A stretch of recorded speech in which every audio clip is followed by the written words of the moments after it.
Tripura Ra Asya Or The Mystery Beyond the Trinity, translated by Swami Sri Ramananda Saraswati. Munagala S. Venkatamaya. Sri Ramanasramam Tiruvannamalai 2006. Copyright Sri Ramanasramam Tiruvannamalai 1st edition 1959, 3rd edition 1971, 5th edition 1989, 6th edition 1994, 7th edition 2006, CC No 1074, ISBN 81-88018295. Price Rs. Published by V.S. Ramanan. President Sri Ramanasramam Tiruvannamalai 606603, Tamil Nadu, India. Email ashram@ramana-maharshi.org. Website ramana-maharshi.org. Typeset at Sri Ramanasramam. Printed by Sudarshan Graphics, Chennai 600,017. Cover picture Sri Dattatreya, the teacher of Tripura Rahasya. Publishers note Tripura Rahasya is an ancient prime text on Advaita in Sanskrit and was highly commended by Bhagavan Sri Ramana Maharshi for study by seekers. There was no English translation of this scripture until the present one was made by Munagala Venkatamaya, Swami Ramananda Saraswati, in 1938. This book is not to be picked up, read through and put away. The verses are full of divine nectar which will quench the thirst of any earnest seeker who repeatedly reflects on their meaning and in right earnest attempts to implement the teachings. Through fascinating stories and analogies, the entire spectrum of spiritual pursuit and attainment is laid out in clear terms for the aspirant. Tripura Rahasya is a valuable addition to the Advaitic texts published by Sri Ramanasramam, and we take great pleasure in releasing this new edition for the benefit of all those who sincerely seek to know the true nature of the self. The 25th of April 2006, 56th Aradhana Day, Sri Ramanasramam Tiruvannamalai. Forward. Tripura Rahasya was considered by Bhagavan Sri Ramana Maharshi as one of the greatest works that expounded Advaita philosophy. He often quoted from it and regretted that it was not available in English. As a consequence, Sri Munagala Venkatamaya, now Swami Ramananda Saraswati, took up the work of translation in 1936 as another labor of love, adding just one more English translation to his already extensive store. This was first published in parts in the Bangalore Mythic Society's journal, Quarterly, from January 1938 to April 1940, and afterwards collected into book form, of which 500 copies were printed and privately circulated. The Asramam has since taken over the copyright and made it one of their official publications. The work, originally in Sanskrit, is widely known in India and has been translated into a number of local languages, but I do not know of any previous translation in English. It is regarded as one of the chief textbooks on Advaita, the reading of which alone is sufficient for salvation. Sri Ananda Kumaraswamy quotes from it with appreciation in his book, Am I My Brother's Keeper? I for one much appreciate the present translation, which will now be easily available for all who know English. Sri Ramananda Saraswati has put us under a great obligation by his painstaking work. It will surely be a gratification to him to know that his labor of love has at last found a permanent abiding place and will not be lost to future generations, for many of whom it must become a spiritual textbook. October 16, 1959. Sadhu Arunachala Sri Ramanasramam, Major A.W. Chadwick, OBE, V. Introduction. Sri Tripura Rahasya is an ancient work in Sanskrit which has been printed all over India. The latest and best edition was brought out in the Kashi Sanskrit series in 1925. The book is said to have been printed once before and issued in loose leaves. There was also an edition in book form printed in Belgaum towards the end of last century. The esteem in which the work is held for its sanctity may be gauged from an account of it given in the preface to the Mahabhatmaya Kanda. Mahadeva originally taught the highest truth to Vishnu, who in turn taught Brahma in the celestial regions. Later Vishnu incarnated on earth as Sri Dattatreya, the lord of the Avadutas, the naked sages, and taught it to Parasurama with the added injunction that it should be communicated to Haritayana, who would later seek the truth from him. Parasurama thus realized the self by the guidance of Sri Datta and dwelt on the Malaya hill in South India. In the meantime, a Brahmin, by name Sumanda, living on the banks of the Sarasvati, had a son, Alarka by name, who used to hear his mother be called Jai Ai by his father.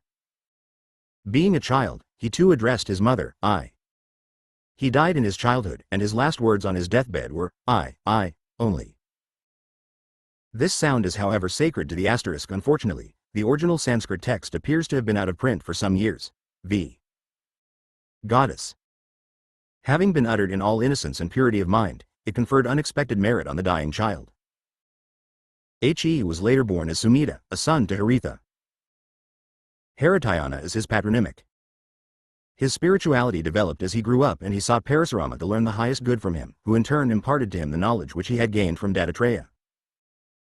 Parasurama told him also that his master had predicted the compilation of the knowledge of the highest truth by Haritayana for the benefit of mankind.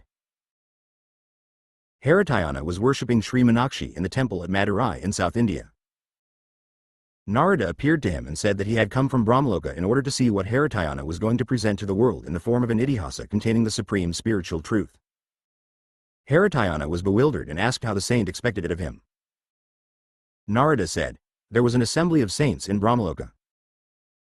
Markandeya asked Brahma about the sacred truth. Brahma said that it would be brought out by you in the form of a holy book. So I came to ask you about it. Haritayana was at a loss and pleaded inability to reproduce the sacred truth learned from Parasurama. Narada then meditated on Brahma, who appeared before them, and asked what the matter was. When Narada put the whole matter before him, he turned to Haritayana and blessed him, endowing him with the ability to produce the book at the rate of 4 chapters a day.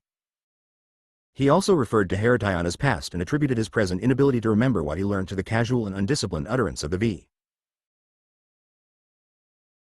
Sacred syllable in his past incarnation. Brahma further enjoined Narada to be the first to read Haritayana's work when it was completed. The work was thus written by Haritayana and is also called after his name Haritayana Samhita.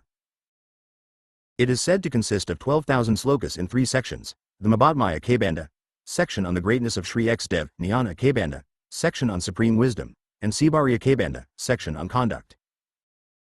Of these, the first consists of 6,687 slokas, the second of 2,163 slokas, and the third is not traceable. The section on greatness contains the prelude to the work and later treats mostly the manifestations of the Supreme Being as Durga, Kali, Lakshmi, Saraswati, Lalita, Kumari, etc., and their exploits, found in Brahmanda Purana, Markandeya Purana and Lakshmi Tantra. Its contents mostly cover the ground of Durga Saptasati and of Lalita Upakbayana. Sri Vidya, worship of the Supreme Being as Goddess, has a very holy tradition traced to the Vedas. There are 2 principal divisions, known as Katavidya and Hatavidya. The former was practiced by Indra, Chandra, Manu, Kubera, etc. It is the simpler of the 2 and also more common. The other was practiced by Lopamudra and approved of the wise. Tripura Rabasya, otherwise Haritayana Samhita, begins with WT equals salutations to AUM, and ends with Tripura is only Riri. AUM is well known as the sacred syllable signifying the highest being in the abstract. Rim is the sacred symbol of the same as the goddess. The contents of the book are thus enclosed by these 2 symbols. The most sacred in the Vedas and this text is equally sanctified. Ix. In Sutra Bhasya, the commentary on Brahma Sutras, Sri Sankara has used the story of Sambharta as found in Tripura Rahasya in his commentary on Tya Apika Smaryate Sutra, with approval. There is a lucid commentary in Sanskrit on Haritayana Samhita. It is named Tatparya Dipika and written in 4932 of Kali era, i.e. 1831 AD, by one Dravida Srinivasa, son of Vaidyanatha Dikshita of the village of Mahapushkara in South India. As for its philosophy, there is no real reason to distinguish it from Vedanta. Scholars, however, call this system the Tantri or the Sakta, and point out some apparent differences between this and Advaita Vedanta. This system teaches that the supreme reality is no other than abstract intelligence. Intelligence signifies self-luminosity and abstraction denotes its unlimited nature. No other agent can be admitted to exist apart from it in order to reveal it.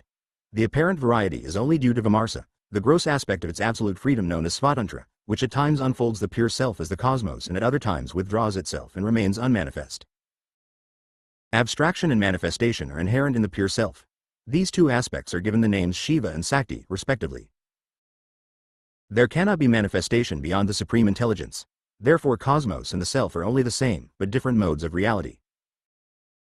Realization of the truth is thus quite simple, requiring only constant remembrance on these lines that reality is not incompatible with the world and its phenomena, and that the apparent ignorance of this truth is itself the outcome of reality, so that there is nothing but reality.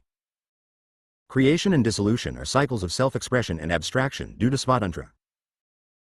There are no sankalpavikalpas, modifications, in the state of dissolution, and the self remains as Chit in absolute purity and unchanging.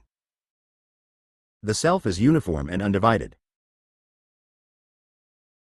The dispositions of the individuals of the previous kalpa creation remain uncognized but potential, awaiting to become manifest in the alternating mode. The tendency in the direction of manifestation is maya, which later displays as avidya, ignorance, when the predispositions are in their full swing. Chit, maya and avidya are thus the same reality. Cosmos is an expression in the medium of consciousness and thus not unreal as some would have it. Here the reality of the cosmos is on account of the medium of expression, i.e., consciousness, which does not contradict the statement that forms, etc., are unreal. There is thus no fundamental difference between Tantra and Vedanta. Yet the Pandits say that Maya is made subservient to Brahma in Vedanta, that its application is limited to gross manifestation and that it is therefore gross, which in ultimate analysis resolves itself into void, whereas according to Tantra, Maya is an aspect of reality and should resolve itself into Chit in ultimate analysis. This cannot be a valid objection. For, where does the above void rest? It must resolve itself into Chit. The favorite example of the world being an image reflected in consciousness, as images in a mirror is common 11. Tubot Systems. White, T% de крышечка RT крышечка JFTPTCR, in Dakshinamurti Stotra of Sri Sankara. Without trying to find differences where they do not exist, let the earnest student apply the infallible test of the peace of mind brought about by the different modes of expression of the reality and be satisfied and happy. Managalaya Svinkataramia, Swami Ramananda Saraswati, Ksi. To Bhagavan Sri Ramana Maharshi WL. W. WT31 UTRT. PT. WTA prayer salutations to Sri Ramana, the living monument of eternal truth. The direct proof of the inexpressible. May thy holy feet lead me into the sanctuary of Sri Tripura. Blessed be thy holy feet. Blessed thy presence. Blessed thy dear ones. Blessed all that relates to thee. Blessed be the Mother Earth on which thou art. Blessed be the universe going round thy center. Love of Manika Vachakar personified. Essence of gods and sages taken shape. Solace of the forlorn. Refuge of the oppressed. Help to the meek. Voice of the mute. Splendor of all. Reincarnate of the Vedas. Hail to thee. Thine is the glory. O, signpost of peace. Limit of Ananda, she. Introductory note: Jamadagni was a Brahmin saint who lived in the forest with his wife Renuka and his sons, of whom Parasurama was the youngest, the most renowned and valiant. The country was then ruled by Haihayas, a certain clan of Kshatriyas. Some of them came into a clash with Parasurama, but fared the worse. They dared not challenge him afterwards. Their rancor, however, remained, and they could not resist their longing for revenge.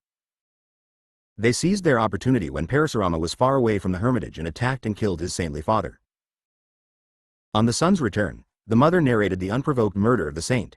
She also desired that her husband's body should be cremated on the banks of the Ganges and that she might perform sati by mounting the funeral pyre. Parasurama vowed that he would clear the earth of the Kshatriya vermin. He placed his father's corpse on one shoulder and took his living mother on the other and set out for to the Ganges.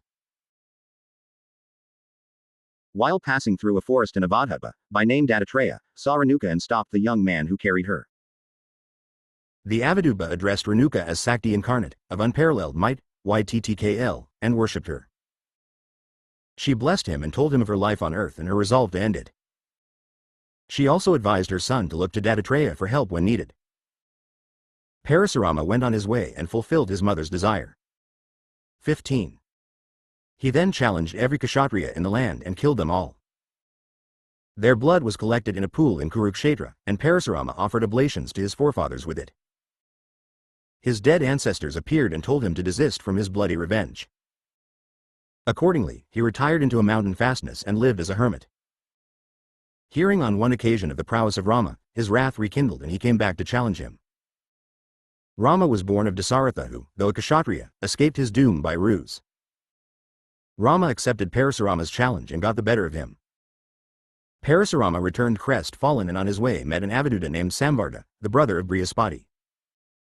Later he encountered Sri Dattatreya who instructed him in the truth and so led him to salvation. Dattatreya: there was once a dutiful wife whose husband was, however, a licentious wretch. This couple unwittingly disturbed Rishi Mandavya, who had been placed on a spear by a misguided king.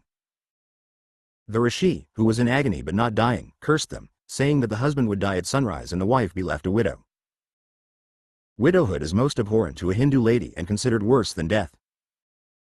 By the force of her intense loyalty to her husband she resisted the curse of the Rishi. The sun could not rise, and the gods were rendered impotent. The gods in council resolved to approach Anasua, the ideal of wifehood, to ask her to prevail on the other 16. Lady to relent. Anasua promised her that she would restore her dead husband to life, and so the matter ended satisfactorily for all. The 3 chief gods then agreed to be born as sons to Anasua. Brahma was born as the moon, Shiva as Durvasa, and Sri Narayana as Dada. The last is also called Dada Atreya, of which the latter word is the patronymic derived from Atri, the husband of Anasua. Sri Dattatreya is the foremost in the line of divine teachers incarnate on earth. 17. Contents Publisher's Note. E. Forward. Verses Introduction. V. Invocation. She Introductory Note. XV Chapter I. 1. Chapter 2. 9. Obligatory sense towards action condemned and investigation recommended. Chapter 3. 20. The antecedent cause for learning the gospel. Association with the wise must proceed. Vichara. Chapter IV. 26. Disgust for worldly enjoyments is inculcated so that dispassion might be developed. Chapter V. 36. On bondage and release. Chapter V. 48. On the merits of faith for gaining the goal and on the harmfulness of dry polemics. Chapter 7. 55. That the goal is gained only after ascertaining God by faith, effort, approved logic and devotion to Him. Chapter 8. 65. Key to the parable of chapter verses. Chapter X. 69. How Himashuddha realized the self after analyzing his own mind and plunging within. 19. Chapter X. 81. On further instructions by his beloved, he got samadhi in spite of his external activities and remained in the state of emancipation even while alive. Chapter 11. 88. That the cosmos is not other than intelligence. Chapter 12. 99. The appearance of the reality of the universe depends on the strength of will of creation. Chapter 13. 107. How wakefulness and dream are similar in nature and objects are only mental images. Chapter 14. 116. How the universe is mere imagination, how to gain that strong will which can create it, and the highest truth. Chapter 15. 127. On what need be known and need not be known and on the nature of the self. Chapter 16. 137. On consciousness, control of mind, and sleep. Chapter 17. 150. On the uselessness of fleeting samadhis and the way to wisdom. Chapter 18. 163. Chapter 19. 183. Chapter XX. 201. Vidya Gita. Chapter 21. 216. On the accomplishment of wisdom, its nature and scriptural lore. Chapter 22. 227. The conclusion. XX. Appendix I. Chapter 4. Disgust for worldly enjoyment is inculcated so that dispassion might be developed. 244. Chapter 5. On bondage and release. 246. Chapter 7. That the goal is gained only after ascertaining God by faith, effort, approved logic and devotion to Elam. 252. Chapter 9. Nature of pure knowledge. 262. Chapter 12. That the cosmos is not other than intelligence. 265. Chapter 14. Process of creation. 267. Chapter 16. The ego. 270. Dullness of sleep. 273. Chapter 17. The nature of Vijnana. 275. Chapter 19. Characteristic of Samadhi. 278. Chapter 22. The Prarabdha of the Jnanis. 280. Bliss of the Self. 282. Appendix 2. Siddha Gita from Yoga Vasistha. 286. Refutation of the Doctrine of Void. 289. Index. 293. 21. Tripura Rahasya or the Mystery Beyond the Trinity. Chapter 1-1. Salutation to Aum, indifferentiated Brahman, the primal and blissful cause, the transcendental consciousness shining as the unique mirror of the wonderful universe.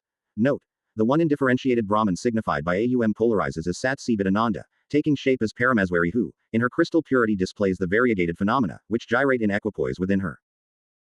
Neutral Brahman and the polarized Brahman are thus interchangeable. The idea of the mirror implies the non-separateness of the object from the subject, conscious being. 2. Haritayana said, "Undisturbed you have heard, O Narada, the Mahatmaya, the glory, of Sri Tripura, which teaches the way to transcendence." Note: thus begins the latter part of the book. The first part deals with a narrative of Devi, Sakti Sri Tripura, her 2. Tripura Rahasya worship in her grace. Tripura literally means the 3 cities. They are the states, Jagmat, Svapna and Suspupti.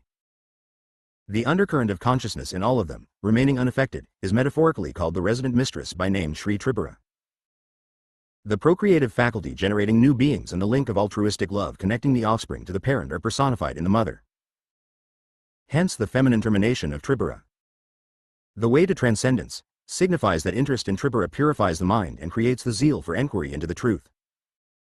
The listener is now fit for the ensuing discourse on wisdom. 3. I shall now discourse on wisdom, which is unique because one will be permanently freed from misery by hearing it. 4. This is the concentrated extract of the essence of the Vedic, Vaishnava, Saiva, Sakta and Pasupada lore taken after a deep study of them all.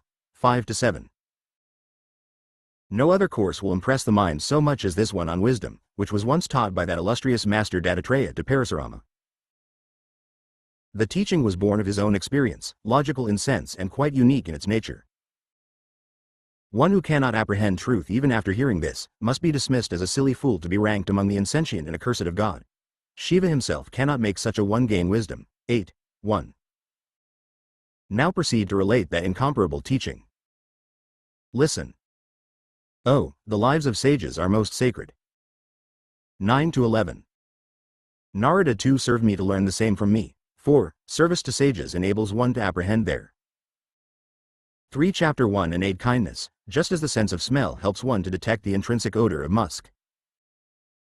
As Parasurama, the son of Jamadagni, already pure-minded and pleasing to all, was listening to the gospel of Tripura from the lips of Dattatreya, he became abstracted in devotion and so growing still for a time, his mind became still purer. 12-13. Then as the mind relaxed, his eyes glowed in rapture and his hair stood on end, as if his ecstasy could not be contained within but must escape through the very pores of his body. He then fell to the ground before his master Datta. 14. Again he arose, and being filled with ecstasy, his voice choked with emotion as he said, Lucky am I, blessed am I, through thy grace O Lord. 15. That expanse of grace called Shiva, here incarnate as my guru, is indeed gracious to me, gaining whose pleasure even the Lord of creation looks a pygmy. 16.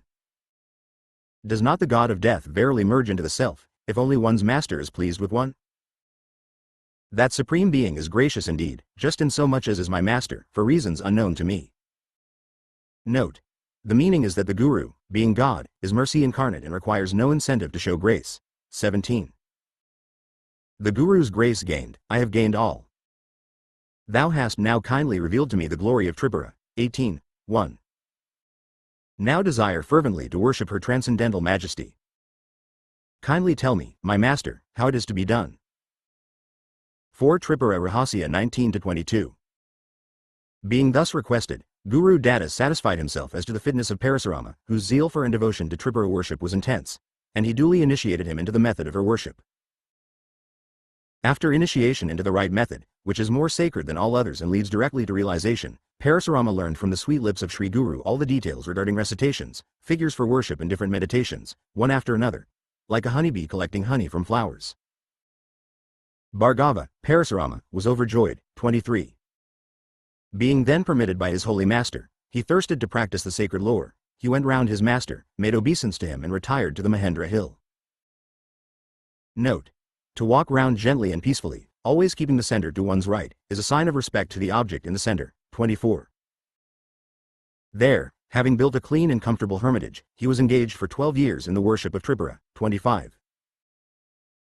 He incessantly contemplated the figure of that holy mother Tripura, performing at the same time his daily tasks and the special ceremonies connected with her worship and recitations. 12 years thus passed in a flash. Then on a certain day while the son of Jamadagni was sitting at ease, he fell into a reverie. 27. In the past, I did not understand even a little of what Sambarta told me when I met him on the way. 28. I have also forgotten what I asked my guru. I heard from him the gospel of Tripura. Chapter 1 529. But it is not clear to me what Sambarta said in reply to my query on creation. 30. He mentioned the story of Kalakrit, but went no further, knowing that I was not fit for it. 3. 1. Even now I understand nothing of the workings of the universe. Where does it rise from, in all its grandeur? 32. Where does it end? How does it exist? I find it to be altogether transient. 33. But worldly happenings seem permanent. Why should that be? Such happenings seem strangely enough to be unconsidered. 34. How strange. They are on a par with the blind man led by the blind. 35. My own case furnishes an example in point. I do not even remember what happened in my childhood. 36. I was different in my youth, again different in my manhood, still more so now, and in this way, my life is constantly changing. 37, 38. What fruits have been reaped as the result of these changes is not clear to me. The end justifies the means as adopted by individuals according to their temperaments in different climes and in different times. What have they gained thereby? Are they themselves happy? 39.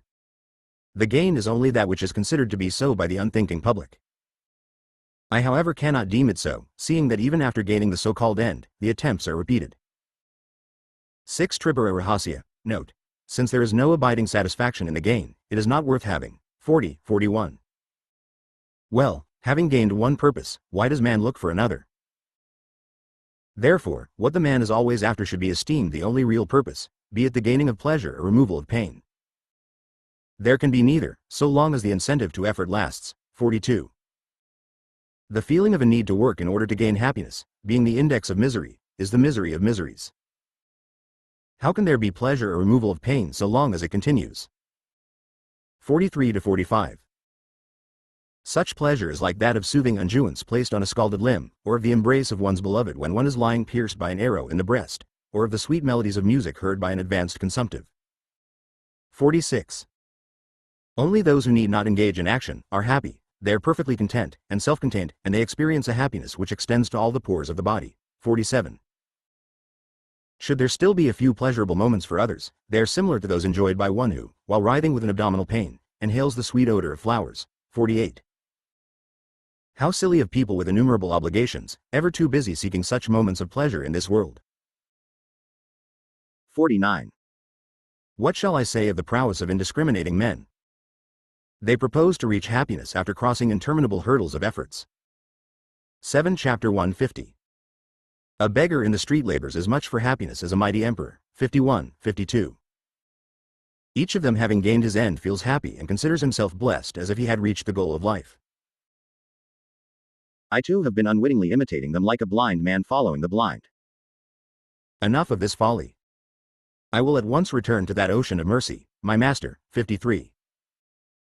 Learning from him what is to be known, I will cross the ocean of doubts after boarding the boat of his teachings. 54. Having resolved thus, Parasurama of pure mind immediately descended the hill in search of his master. 55. Quickly reaching the Gondmadan mountain, he found the Guru sitting in Padmasana posture as if illuminating the whole world. 56. He fell prone before the master's seat and holding the Guru's feet with his hands, pressed them to his head. 57.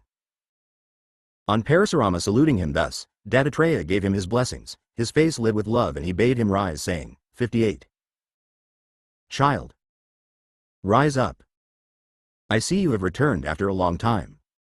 Tell me, how are you? Are you in good health? 59. He rose as commanded by his Guru, and took his seat in front of and close to him as directed. Joining in salutation his hands, Parasurama spoke with pleasure. Note. Joining the two hands with fingers directed towards the object is a sign of respect. 8. Tripura Rahasya 60. Shri Guru. Ocean of mercy, can anyone drenched with thy kindness ever be afflicted by ailments, even if destiny so decree? 61. How can the burning pains of illness touch one who is abiding in the refreshing moon of thy nectar like kindness? Note. The moon is believed to be the store of nectar with which the Pitris, departed ancestors, feed themselves. 62 to 64. 1. Feel happy in body and mind, being refreshed by thy kindness. Nothing afflicts me except the desire to remain in unbroken contact with thy holy feet. The very sight of thy holy feet has made me perfectly happy, but there are a few long-standing doubts in my mind. 65. With thy kind permission I desire to propound them. 66. Hearing the words of Parasurama, Dattatreya, the ocean of kindness, was pleased and said to him, 67. Ask at once, O Bhargava, what you so much want to know and what you have so long been thinking about. I am pleased with your devotion and shall answer your questions with pleasure. Thus ends the first chapter known as the Interrogation of Bhargava, in Sri Tripura Rahasya. Chapter 2 Obligatory Sense towards Action Condemned and Investigation Recommended 1. Ordered thus, Parasurama, again saluting the son of Saint Atri with humility, began to ask, 2. Bhagavan, dear and esteemed master. O Omniscient One. Ocean of Mercy. Once before, for good reason, I was furious with the kingly class. 3. 21 times I strode the land exterminating them all, including suckling babes and those in the womb, collecting their blood in a pool. 4. My forefathers were pleased with my devotion to them, however, they ordered me to desist from such carnage.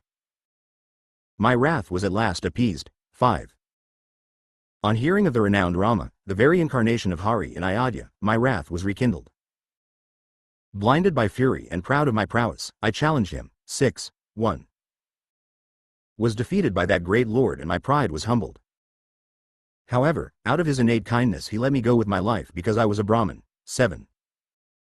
As I was returning, mortified by defeat, I realized the vanity of the ways of the world. 8. Unexpectedly I met Sambarda, the lord of Thtv Adbhutas, and instinctively recognized him to be like fire in embers. 10 Tripura Rahasya. Note. Sage Sambarda, the brother of Brihaspati, looked like a maniac wandering in the forests. Narada once directed the emperor Nivrita to him and instructed him how Sambarda could be recognized. The king accordingly met the sage and prayed for his help in the performance of a sacrifice, in which Brihaspati, prompted by Indra, had refused to officiate. Sambarda agreed, though hesitatingly, and later completed it in spite of the wrath of Indra. Indra attempted to break up the function but was rendered impotent by the sage, Ved, Asvamedha Parva, in the Mahabharata. 9. His greatness was like red-hot coal hidden in embers. Every inch of his body filled one with exhilaration so that I had a refreshing feeling in his mere proximity. Note. The sensation of peace or of Ananda is the symptom of satsanga. 10. I asked him to tell me about his state. His answer was clear-cut and expressive of the essence of the sweet nectar of eternal life. 1. 1. I could not pursue the conversation then and felt like a beggar maid before a queen. However, I prayed to him and he directed me to thee. 12. Accordingly I have sought shelter at thy holy feet, just as a blind man who is entirely dependent on his friends. 13. What Sambarda said is not at all clear to me. I have learnt the gospel of Tripura well. It is undoubtedly an incentive to devotion to her. 14. She is incarnate as thou, and always abides in my heart. But what have I gained after all? 11 Chapter 2. Note. Prayers to God are only selfish in the beginning, yet they not only fulfill one's desires but also purify the mind, so that devotion to God grows in intensity and the devotee desires nothing more than God. Then God shows his grace by manifesting as his guru. 15. Lord, kindly explain what Sambarda told me before. It is certain that I cannot realize the goal until it is made known to me. 16. Whatever I do in ignorance thereof looks like mere child's play. 17. Formerly I pleased the gods, including Indra, with various ceremonies, observances, gifts and presents of food. 18. Later I heard Sambarda say that the fruits of all these acts are only trivial. I consider those acts of no account which yield only trifling results. 19. Misery is not absence of happiness, but limited happiness. For as happiness recedes, misery pours in. 20. This is not the only miserable result of action, but there remains a still worse one, the fear of death, which cannot be mitigated by any amount of activity. 2. 1. My devotional practices before Tripura are similar. All these mental conceptions are nothing but child's play. 22. The practices may be according to thy instructions, or different. Again, they may be with discipline or without discipline, since the sastras differ about this. 23. Meditations may also differ, according to individual tastes and temperaments. How can that be? Devotion is just as imperfect as karma. 12 Tripura Rahasya 24. How can transient mental concepts of devotion produce intransient results of high truth? Moreover, the practices are continuous and there seems to be no end to these obligatory duties. 25. I have noticed that Sambarda, the Lord, is quite happy, being completely free from any sense of obligation to act and its disastrous results. 26.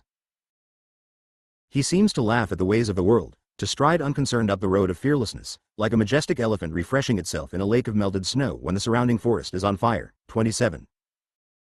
I found him absolutely free from any sense of obligation and at the same time perfectly happy in his realization of eternal being. How did he gain that state? And what did he tell me? 28. Kindly explain these points, and so rescue me from the jaws of the monster of karma. 29. Praying so, he fell prostrate and took the master's feet in his hands. Seeing Parasurama doing so, the master felt that he was now ready for realization. 30. Sri Datta, whose very being was love, said gently, O child Bhargava, lucky are you, your mind being thus disposed. 31 to 33. Just as a man sinking in the ocean suddenly finds a boat to rescue him, so also your virtuous actions of the past have now placed you on the most sacred heights of self-realization. That Devi Tripura, who is the conscious core.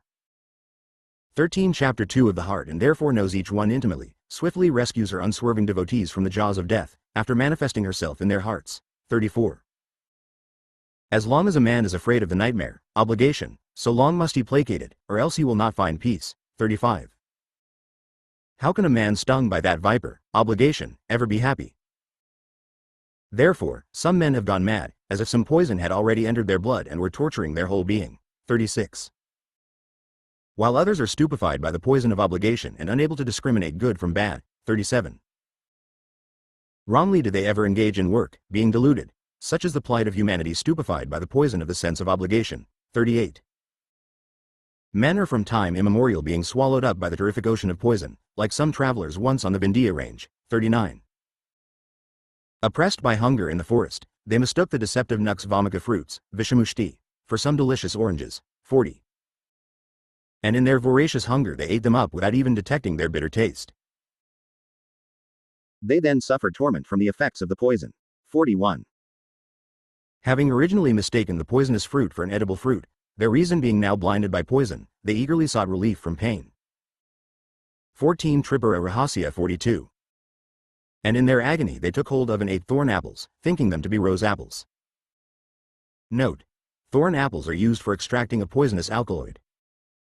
The fruit is either fatal or produces insanity. 43.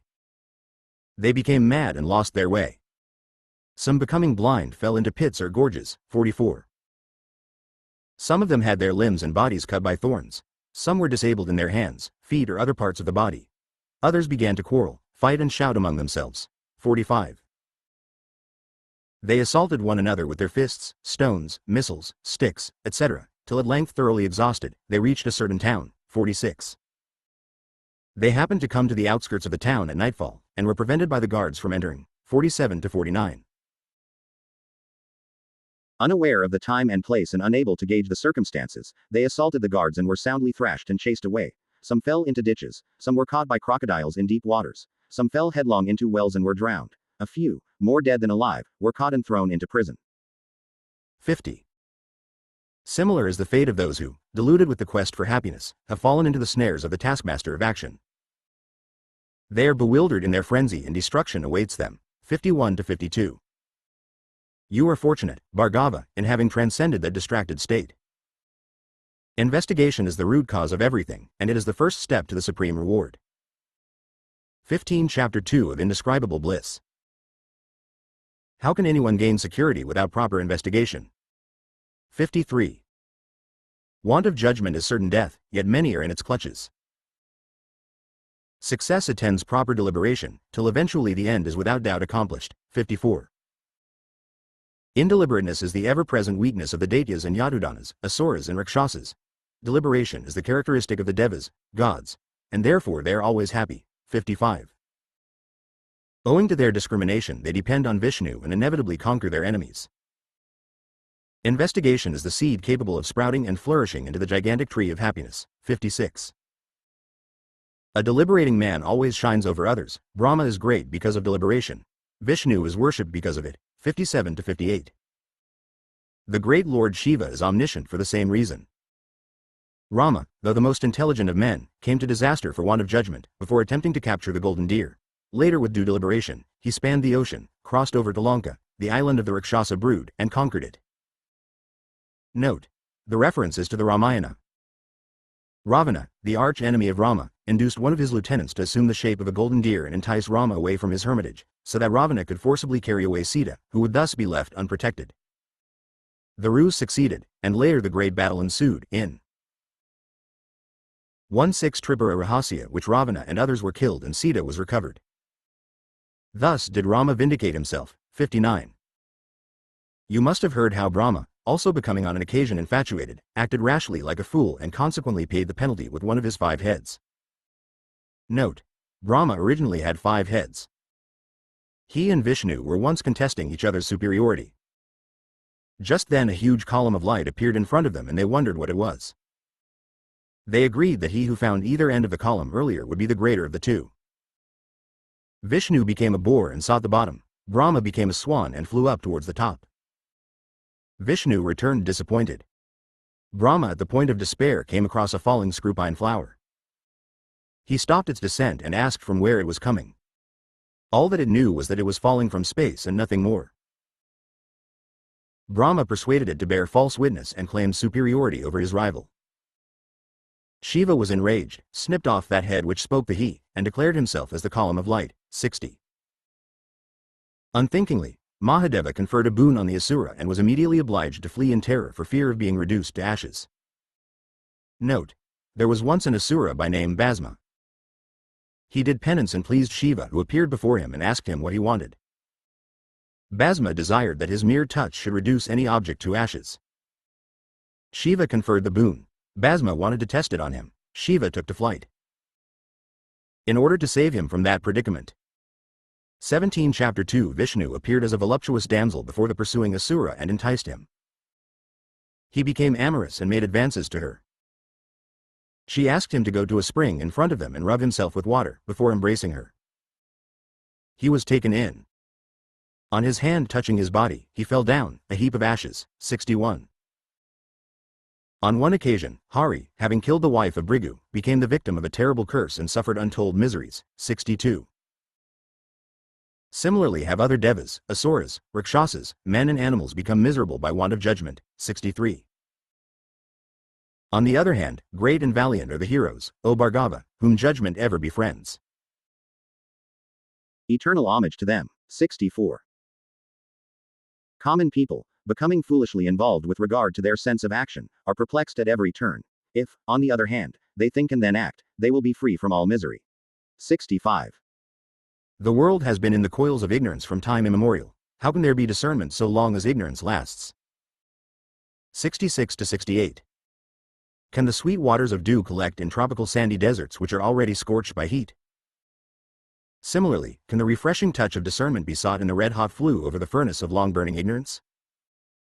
Discernment is, however, gained by proper methods, the most effective of which is also the best of all, and that is the supreme grace of the goddess who inheres as the heart. 18 Tripura Rahasya Lotus in every one. Who has ever accomplished any good purpose without her grace? 69. Investigation is the sun for chasing away the dense darkness of indolence. It is generated by the worship of God with devotion. 70. When the Supreme Devi is well pleased with the worship of the devotee, she turns into Vichara in him and shines as the blazing sun in the expanse of his heart. Note: Devi, goddess. Vichara, discrimination, investigation, deliberation, judgment. Devi is there in ignorance, in worship, in Vichara, and later, like fat in the milk, the curds and the churned butter, successively. 71 to 72. Therefore that Tripura, the supreme force, the being of all beings, the blessed, the highest, the one consciousness of Shiva, who abides as the self of self, should be worshipped sincerely, exactly as taught by the Guru. The forerunner of such worship is devotion and praiseworthy earnestness. 73 to 76. The antecedent cause of these is again said to be the learning of the Mahatmaya. Therefore, O Rama, when the Mahatmaya was first revealed to you, having heard it, you have now progressed well. Vichara is the only way to attain the highest good.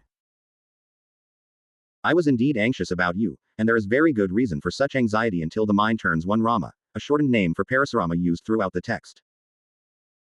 19 Chapter 2 Towards Vichara from the overpowering disease of ignorance, just as one is anxious about a patient who is delirious, until one sees that his health shows signs of a favorable turn. 77. If once Vichara takes root, the highest good has, for all practical purposes, been reached in this life. As long as Vichara is absent from a human being, the most desirable form of birth, so long is the tree of life barren and therefore useless. The only useful fruit of life is Vichara. 79 to 81. The man without discrimination is like a frog in a well, just as the frog in a well does not know anything either of good or of bad and so dies in his ignorance in the well itself, in the same way men, vainly born in Brahmanda, too do not know either good or bad regarding themselves and are born only to die in ignorance. 82. Confounding dispassion, Vairagya, with misery, and the pleasures of the world with happiness. Sukha. A man suffers in the cycle of births and deaths, while powerful ignorance prevails. 83 to 84. Even though afflicted by misery, he does not cease further indulgence in those causes antecedent to it, namely, wealth, etc. Just as a jackass pursues a she-ass even if kicked 100 times by her, so also is it with the man in the world. But you, O Rama, by discriminating have transcended misery. Thus ends the second chapter in Tripura Rahasya. 2. Brahmanda. Egg of Brahma, i.e., the universe. Chapter 3. The antecedent cause for learning the gospel. Association with the wise must precede Vichara 1. Having listened to Dattatreya's words, Parasurama was delighted and continued his questions in all humility. 2. O Bhagavan. It is precisely as my Lord Guru has just said. Truly, a man will ever head for destruction in his ignorance. 3. His salvation lies in investigation, Vichara, alone. The remote and proximate causes have also been mentioned by thee, and they have been traced to this Mahatmaya. I am in great doubt on this point. 4. How does that happen and what is again its proximate cause? Can it be that it is natural, like courage to a hero? Then why is it not shared by all? 5 to 6. Why have I not got it as yet? Again, there are others who are more troubled and suffer more than I. Why have they not got this means? Kindly tell me. Thus asked, Datta, the ocean of mercy, answered. 7. Listen, Rama. I shall now tell you the fundamental cause of salvation. Association with the wise is the root cause for obliterating all misery. 8 to 9. Association with the sages is alone said to lead to the highest good. Your contact with Samvarta has led you to 21. Chapter 3. This stage of enlightenment, which is the forerunner of emancipation. On being approached, the sages teach the greatest good. 10. Has anyone ever got anything great without contact with the wise? In any case, it is the company which determines the future of the individual. 1. A man undoubtedly reaps the fruits of his company he keeps. I shall relate to you a story to illustrate this. 2. There was once a king of Dasarna by name Muktachyuta. He had 2 sons, Hemachyuta and Manachyuta, 13 to 14. They were comely, well-behaved and learned. At one time they led a hunting party, consisting of a great retinue of men and warriors, into a deep forest on the Saya Mountains, a place infested with tigers, lions and other wild animals. They were themselves armed with bows and arrows. 15. There they shot several deer, lions, boars, bisons, wolves, etc., having killed them by the skillful use of their bows. 16. As more wild animals were being hunted down by the royal hunters, a tornado began to rage, pouring down sand and pebbles. 7.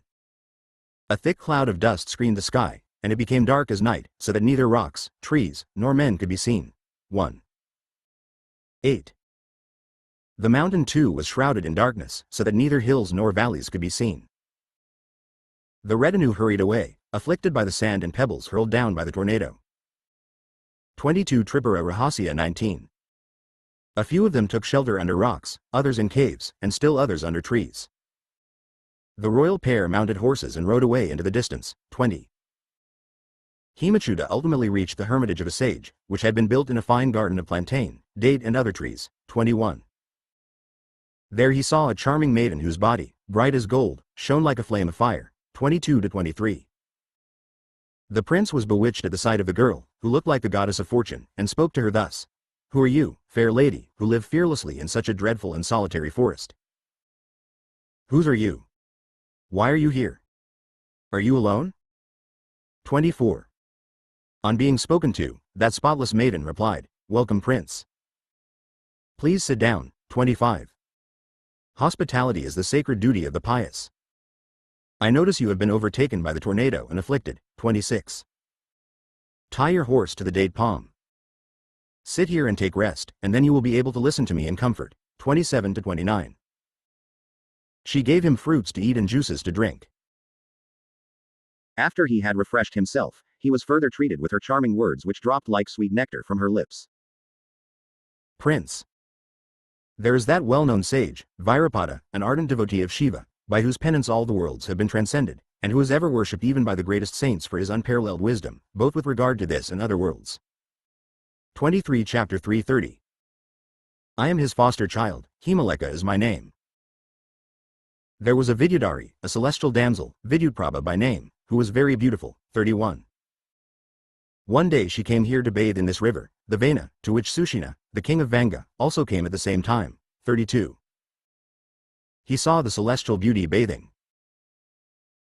She was the fairest in the world, lithe in body and with the most beautiful breasts. 33. He fell in love with her, which love she returned. 34. Their love consummated, he returned home leaving her pregnant. 35. Afraid of slander, she caused an abortion. I was however born alive from that womb. 36 As Virapada came to the river bank for his evening ablutions, he picked me up because of his great love for all, in order to bring me up with a mother's care. 37.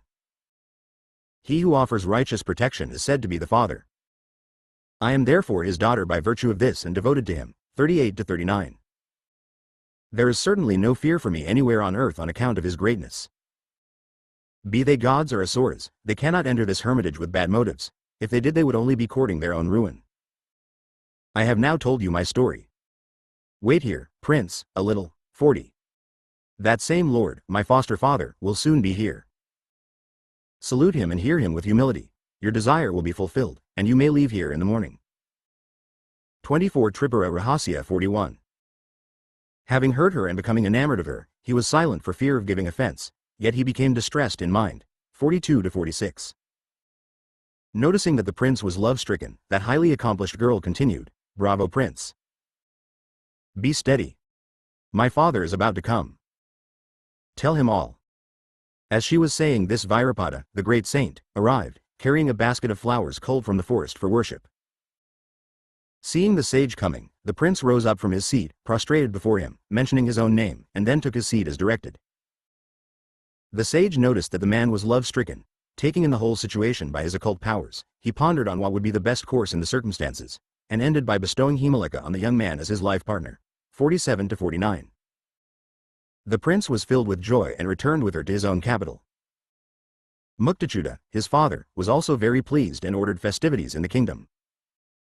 He then had the marriage performed ceremoniously, and the loving couple passed a very happy honeymoon in the palace, in forest retreats, and on sandy beaches.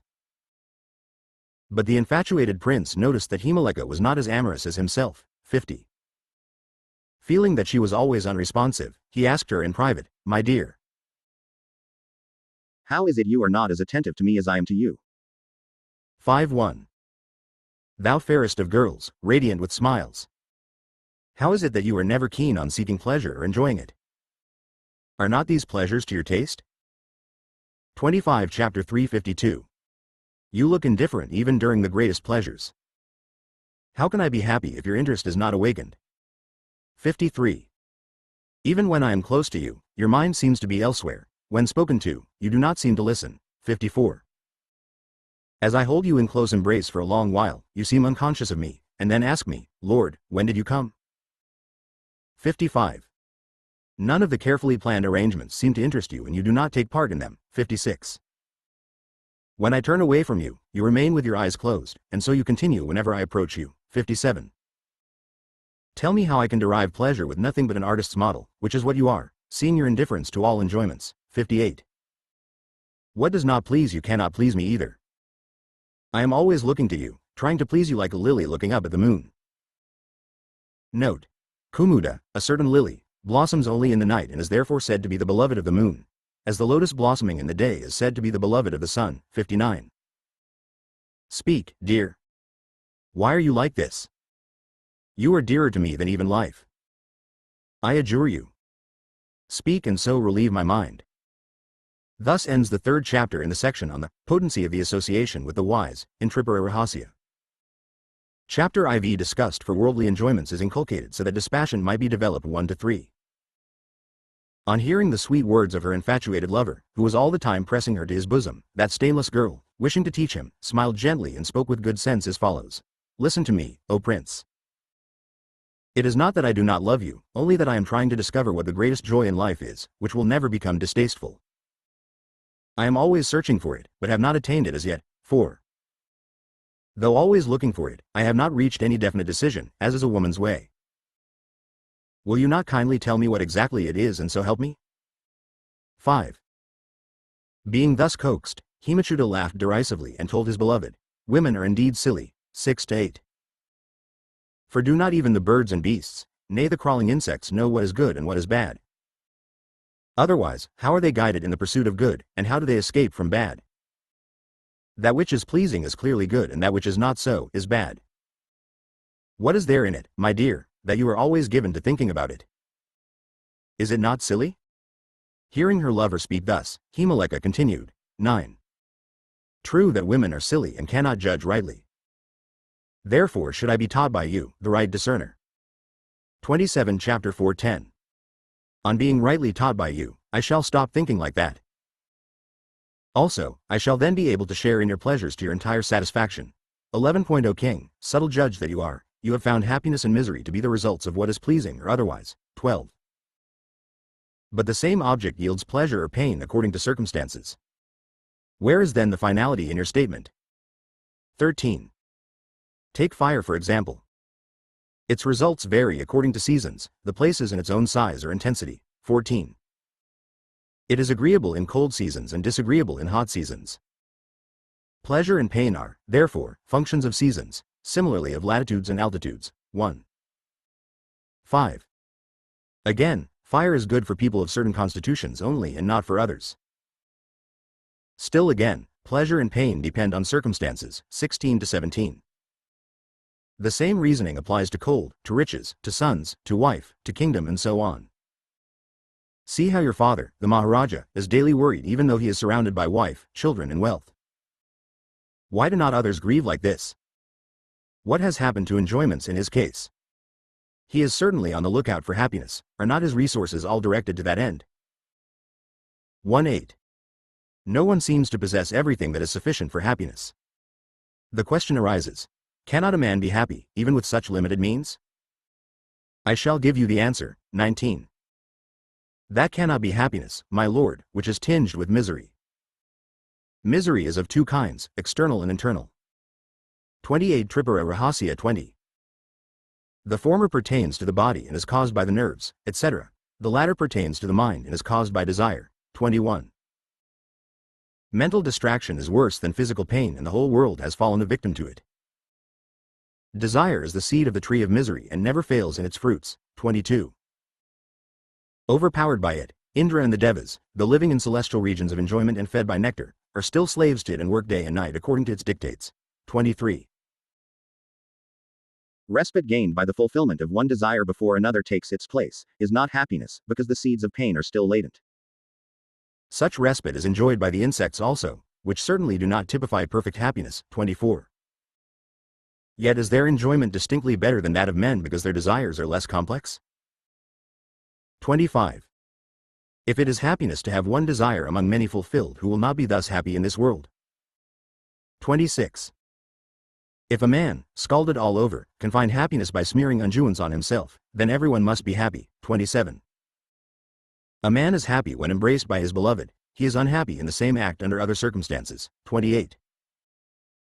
Fatigue is certainly produced for everybody after the flurry, or passion, of copulation, just as there is fatigue for an animal carrying a load. 29. Lord, how do you see that as happiness? Let this be declared to me. As much as there is pleasure for you in the 29 Chapter 4 union with the beloved arising from the friction in the nadis, nerves, arteries or veins, is it not the same for dogs, having a similar union? Tell me that. 30. If what is greater than that, above-mentioned pleasure, is the one arising from the beauty of the beloved, seen, or enjoyed, by you, then, that is produced from mere conceit, or fanciful notion, as it is in the union with a woman in a dream. 31. Beauty is only a mental concept, as is evident from the similar feeling and similar enjoyments of lovers in dreams. I shall tell you a story to illustrate the point. There was once a most handsome scion of a king, fairer than Cupid himself. 32. He was wedded to an equally beautiful damsel and was very devoted to her. 33. But she fell in love with a servant of the royal household who deceived the young prince very skillfully. 34. This servant used to serve liquor in excess so that the prince got drunk and lost his senses and, on retiring, a wily harlot was sent to keep him company. 35 to 38. The unchaste princess and the servant were then able to carry on, and the foolish prince was embracing the other woman in his intoxication. Yet he thought within himself that he was the happiest of men to have such an angel, who was so devoted to him, for his wife. After a long time, it happened that the servant in the pressure of work left the liquor on the prince's table and occupied himself otherwise. Consequently, the prince did not drink as much as usual. 30 Tripura Rahasya 39 to 42. Becoming voluptuous, he hastily retired to his bedroom, which was sumptuously furnished, and enjoyed himself with the strumpet, without recognizing her in the heat of passion. After some time, he noticed that she was not his wife and in this confusion asked her, "Where is my beloved wife?" 43 to 48. She trembled in fear and remained silent. The prince, who suspected foul play, flew into a rage and holding her by her hair drew his sword and thus threatened her, "Speak the truth or your life will not be worth a moment's purchase." Afraid of being killed, she confessed the whole truth, taking him to the trysting place of the princess. There he found her with her lovely and delicate body in the close and loving embrace of the dark, ugly, loathsome savage who was his servant. 51. The prince was shocked at the sight. 52. Shortly afterwards he pulled himself together and began to reflect as follows, "Shame on me who am so addicted to drink." 53. Shame on the fools infatuated with love for women. Women are like nothing but birds flitting above the treetops. 54. Ass that I was, all the time loving her even more than life itself. 55. Women are only good for the enjoyment of lecherous fools. He who loves them is a wild ass. 56. Women's good faith is more fleeting than streaks of autumnal clouds. Chapter 4 3 157-59. I had not till now understood the woman, who unfaithful to me, an entirely devoted husband, was in illicit love with a savage, all the time feigning love to me, like a prostitute to a lecherous fool. 60. I did not, in my drunkenness, suspect her in the least. On the other hand, I believed that she was as much with me as my own shadow. 61 to 64. Phi. Is there a fool worse than myself, who was deceived by this ugly harlot at my side and enthralled by her professions of love? Again, what has the other woman found in preference to me in a loathsome brute? 65. The prince then left society in disgust and retired into a forest. Himaleka continued. So you see, O prince, how beauty is only a concept of the mind. 66. What pleasure you have in your apprehension of beauty in me, is sometimes even exceeded by others in their love of their dear ones, be they fair or ugly. I will tell you what I think of it. 67. The fair woman that appears as the object is only the reflection of the subtle concept already in the subjective mind. 68 to 69. The mind draws an image of her beauty in conformity with its own repeated conceptions. The repeatedly drawn image becomes clearer and clearer until it appears solidly as the object. An attraction springs up, and enslaves the mind, by constant mental associations. 70. The mind, becoming restless, stirs up the senses and seeks the fulfillment of its desires in the object, A. 32 Tripura Rahasya composed mind is not excited even at the sight of the fairest. 71. The reason for the infatuation is the oft-repeated mental picture. Neither children nor self-controlled yogis are excited in the same way, because their minds do not dwell on such things. 72. So whoever finds pleasure in anything, the beauty therein is only mental imagery. 73. Ugly and loathsome women too are looked upon as delightful angels by their husbands. 74. If the mind conceives anything as loathsome and not delightful, there will be no pleasure in such. 75. Phi on human beings who appraise the foulest part of the body as the most delightful. 76. If one should see beauty in that bodily part which is wet with impure excretions, where would he not see beauty? Tell me. 77. Listen, prince. The idea of beauty lies in one's own desire innate in the mind. 78. If, on the other hand, beauty is natural to the object of love, why is it not recognized by children too, as sweetness in edibles is recognized by them? 79 to 81. The form, the stature and complexion of people, differ in different countries and at different times. Their ears may be long, their faces distorted, their teeth large, their nose prominent, bodies hairy or smooth, their hair red, black, or golden, light or thick, smooth or curly, their complexions fair, dark, coppery, yellow or gray. 33 Chapter 482. All of them derive the same kind of pleasure as you, Prince. 83. Even the most accomplished among men have fallen into the habit of seeking pleasure from woman, for all consider her the best hunting ground for delight. 84. Similarly also a man's body is thought by women to be the highest source of enjoyment. But consider the matter well, Prince. 85 to 86. Shaped of fat and flesh, filled with blood, topped by the head, covered by skin, ribbed by bones, covered with hair, containing bile and phlegm, a pitcher of feces and urine, generated from semen and ovum, and born from the opening from where urine is ejected, such is the body. Just think of it. 87.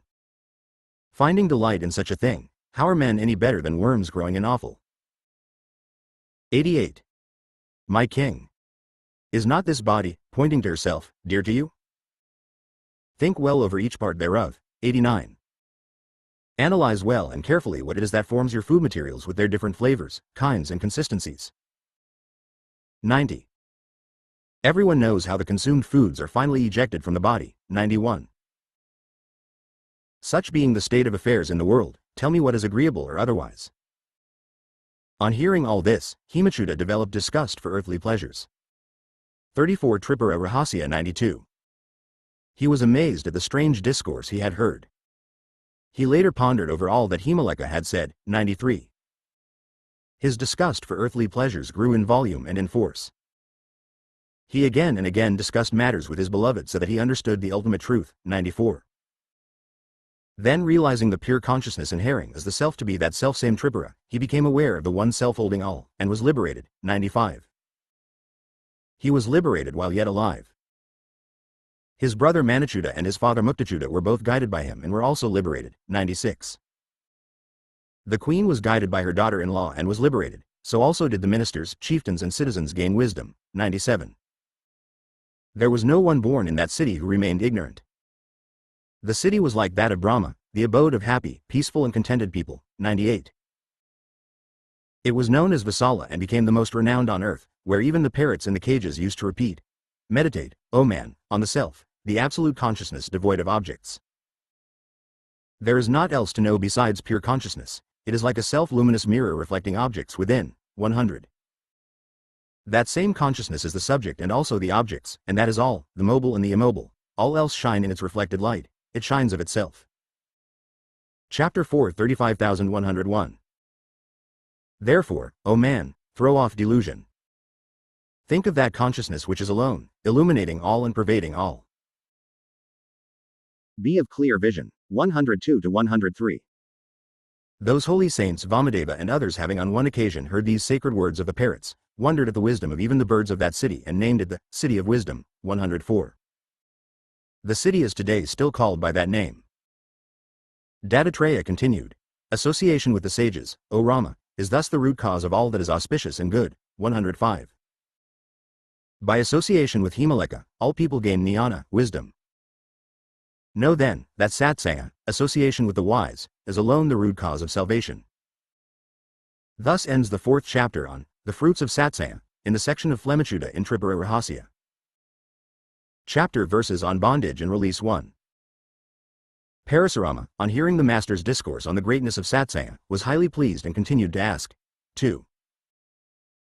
You have truly said, O Lord, that satsanga is the harbinger of all that is worthy, and illustrated the fact with a story. 3.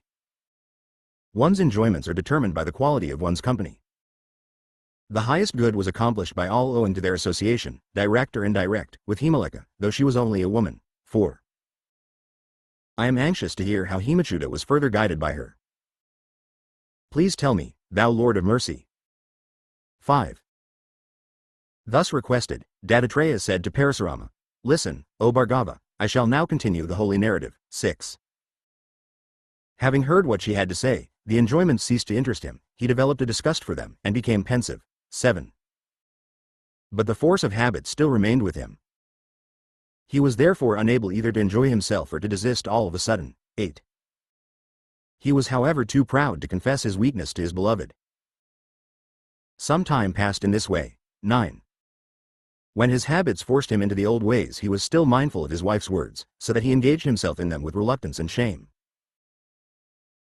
37 chapter 5:10 to 11. He repeatedly fell into his old ways by force of habit, and very often he became repentant, realizing the evil of those ways and remembering his wife's wise words. His mind was thus moving to and fro, like a swing. 12. Neither delicious foods, nor fine clothes, nor rich jewels, nor charming damsels, nor caparisoned horses, nor even his dear friends continued to interest him. 13 to 14. He became sad as if he had lost his all. He was unable to resist his habits at once, nor was he willing to follow them knowingly.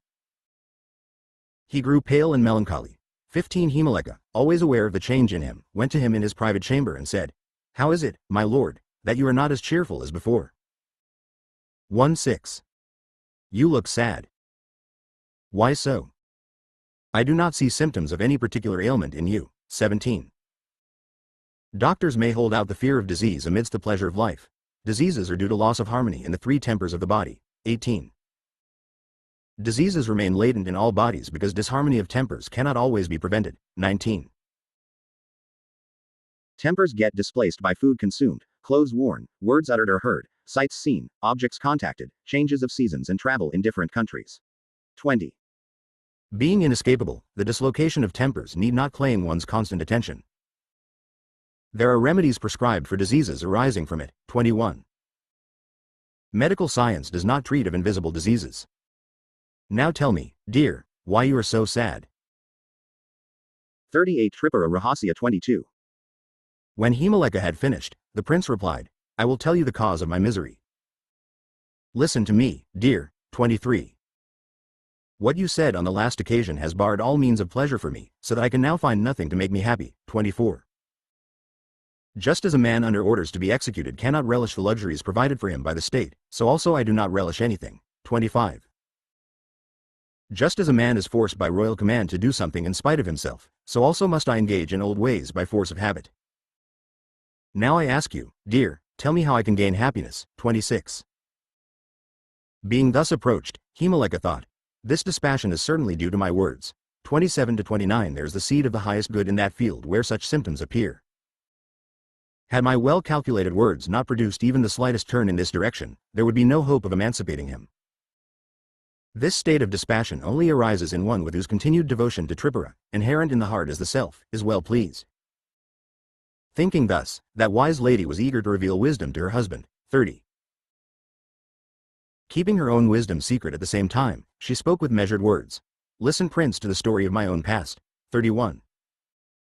Formerly, my mother gave me a lady-in-waiting who was good by nature, but later associated with an undesirable friend. 39 Chapter 5:32. This friend was clever in creating new and wonderful things. I also, without my mother's knowledge, associated with her. 33. That lady-in-waiting became very friendly with that undesirable companion, and I was obliged to do the same because I loved my friend more than life. 34. 4. I could not remain without her even for a second, so much did she enthrall me by her undoubted purity. 35. Always loving my friend, I quickly became part of herself. She for her part was all the time close to her friend, a wicked strumpet, who was ever generating new and fascinating things. 36 to 38. In secret that woman introduced her son to my friend. That son was an ignorant fool with eyes bloodshot with drink. And my friend went on enjoying him in my very presence. But she, though completely overpowered by him and being enjoyed by him day after day, never left me, and I, too, did not abandon her. And out of that union was born a fool, of the same type as his father. 39 to 41. He grew up to be a very restless young fellow, fully inheriting his father's dullness and his grandmother's wickedness and creativeness. This boy, Master Inconstant by name, was brought up and trained by his father, Mr. Fool, and his grandmother, Madam Ignorance, and he became skilled in their ways. He could negotiate the most difficult places with perfect ease and surmount obstacles in a trice. 42. In this manner, my friend, though very good by nature, became afflicted and silly because of her association with wicked people. 40 Tripura Rahasya 43 to 44. What with love for her friend, devotion for her lover, and affection for her son, she began gradually to forsake me. But I could not break with her so easily. 45 to 46. Not being self-reliant, I was dependent on her and so remained with her. Her husband, Mr. Fool, though always in enjoyment of her, mistook me for one of the same sort and tried to ravish me. But I was not what he took me to be. I am pure by nature and only led by her, for the time being. 47. Even so, there was widespread scandal about me in the world, that I was always in Mr. Fool's hold. 48. My friend, entrusting her son Master Inconstant to me, was always in the company of her lover. 49. Mr. Inconstant grew up in my care and in due course married a wife with his mother's approval. 50. Unsteady by name, she was ever restless and changeful and could put on different forms to please her husband's whim. 5. 1. By her wonderful capacity to change and by her exceeding skill and cleverness, she brought her husband completely under her control. 52. Mr. Inconstant, too, used to fly hundreds of miles in a twinkling of an eye and return, go here, there and everywhere, but yet could find no rest. 53 to 54. Whenever Mr. Inconstant wished to go anywhere and whatever he wanted to have in any measure, Madame Unsteady was ready to meet his desires, changing herself accordingly and creating new environments to please her husband. She thus won his affections entirely. Chapter 5 4 155